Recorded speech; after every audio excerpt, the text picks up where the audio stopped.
Hello and welcome back or welcome to the channel.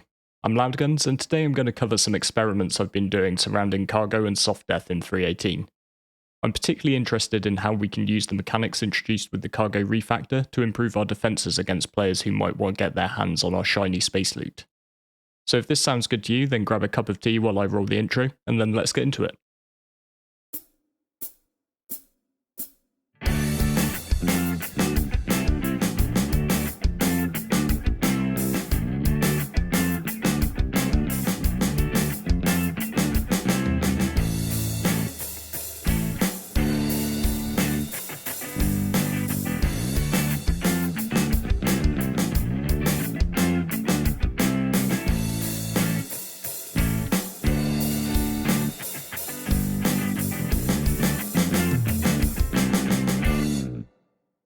As of 3.18, we've got some major updates surrounding cargo, all falling under the auspices of the cargo refactor. The big thing is that the cargo boxes are no longer just a visual representation of the cargo in your ship. Each one SCU is now a physical box that you can move around as long as you have a multi-tool and tractor beam. Right now we won't have to worry about manually loading our ships, and filling a ship with cargo works exactly as before. However, this does introduce a real threat of piracy, since other players can haul your goods off your ship should they manage to find and stop you, and they've got a real incentive now since they can sell that cargo on at the NQA terminals. Changes are also coming to the way in which a ship dies, so soft death is the term for the first stage of ship destruction. Instead of being blown to smithereens immediately when a ship reaches 0 HP, it will go into a semi-destroyed state, devoid of component and thruster power, but with the interior largely intact. And players are generally calling this bricking a ship. So first up, let's take a quick look at what soft death looks like from the perspective of the player in the ship.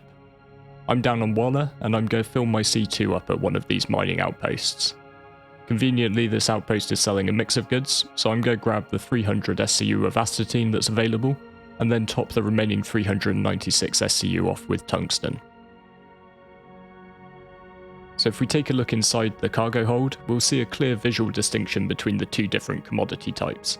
And this is just going to help me see whether or not the cargo is going to stay exactly where it is if we soft death. Now, I was tempted to hang around outside Bajini Point looking decidedly piratable, but this is the PTU and you never know how long you're going to have between 30Ks. So I called upon my friend John to come and deal me a swift soft death. As you can see, I am completely fine in the seat, but the ship is decidedly not. So I've got no power to systems, and if I hop out of the seat, you'll see that we've lost gravity in the ship. One thing that I did want to test and I'm happy to see is working is the ship's inventory. So before we soft death the ship, I popped this bottle of Cruise Lux and a med gun into the inventory. And now I can see that I can retrieve both items. So this is good from a defender's perspective, since you can stock plentiful spare ammunition and supplies in your ship in case you need to hold out against pirates. And in one of my previous videos, Don't Panic Prepare, I was talking about how as the defender in a pirate attack, your main goal is just to survive. You don't necessarily need to 1vn all of the bad guys, you just have to hold out until your backup can arrive. Be that your org mates, or even just people in your server you might be able to gather with a rallying cry in global chat. If you're doing that option though, just hope that your rescuers aren't a bigger group of pirates. So being able to keep yourself stocked up and full of ammo as the defenders, that's going to be a big benefit. I'm cutting to outside the ship now because heading down the C2's ladder in 0G took me an embarrassing amount of tries and would probably cause motion sickness in some viewers. But if we take a look at the cargo bay, you can see that the cargo itself has remained locked rigidly in place by the cargo grid. And we can see the distinct line between the tungsten and astatine I picked up based on the crate colour. And all of this made me want to try out a suggestion from another one of my friends over at Frontier, our community moderator Handsome Ravnak. And he wondered if you could potentially build a box fort for your high value goods out of low value ones. So that's what I did. I stocked up on waste, which at 1 credit per SCU is just about the cheapest stuff in the galaxy. And then I got to work positioning the crates to block off a central hole in the cargo grid.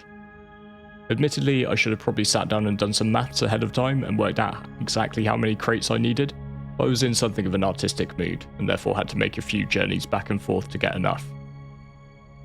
You'll need to do this stage before you buy any of your high value cargo or load your refined mining products, so you have the space to work in and the crates don't just automatically load. And I'd recommend flying out into dead space while you fuss around with it so that you're not disturbed. However, after an hour or so, I was finished with my relatively simple construction. The grid is ringed by a one thick wall of waste, with two thick at the front and rear since these are the points of entry. Upon further reflection, I would maybe just focus on building thicker walls at the front and back to get in the way of the entrances. And once you've got your box fort constructed, you can head off to any trading outpost or to the refinery and fill your ship with your goods, and these will automatically slot into the free spaces left in your design.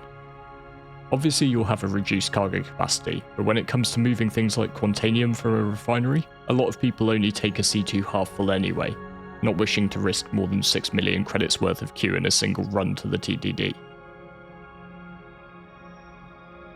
When you get to the TDD, you can sell up the good stuff, and with that, but not the waste or scrap emptied out of your hold, your box fort's going to persist. Meaning that if your runs are peaceful, you won't have to repeatedly build the fort each time you want to move valuable cargo. But the important thing is that if you do get caught and bricked, you've just cost the pirates time. From the moment pirates seize you out of QT and start shooting, they're running against the clock. They don't know how many people might be on the way and how quick they might be.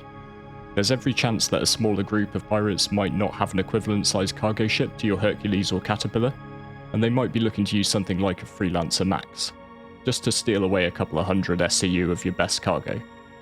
Even if they do have a C2 of their own, they'd have to pick their way through literal rubbish to get to the GUI center, and that means there's more chance they'll still be there when your backup arrives. I hope you enjoyed this short vid and it planted a few ideas in your head. I personally love that there are people out there in SC playing the pirate loop because it keeps the rest of us on our toes, forcing us to think outside the box, no pun intended, and come up with strategies to defeat them, or at least to be a thorn in their side and slow them down a bit. If you are looking for some backup in the verse, be sure to hop into our Discord. There's a link in the video description just down below. And we try and get people together to multi-crew and experience more of the multiplayer aspects of SC. There's always folks there who'll be willing to help you out. And with all that said, thank you very much for watching, and I look forward to seeing you next time.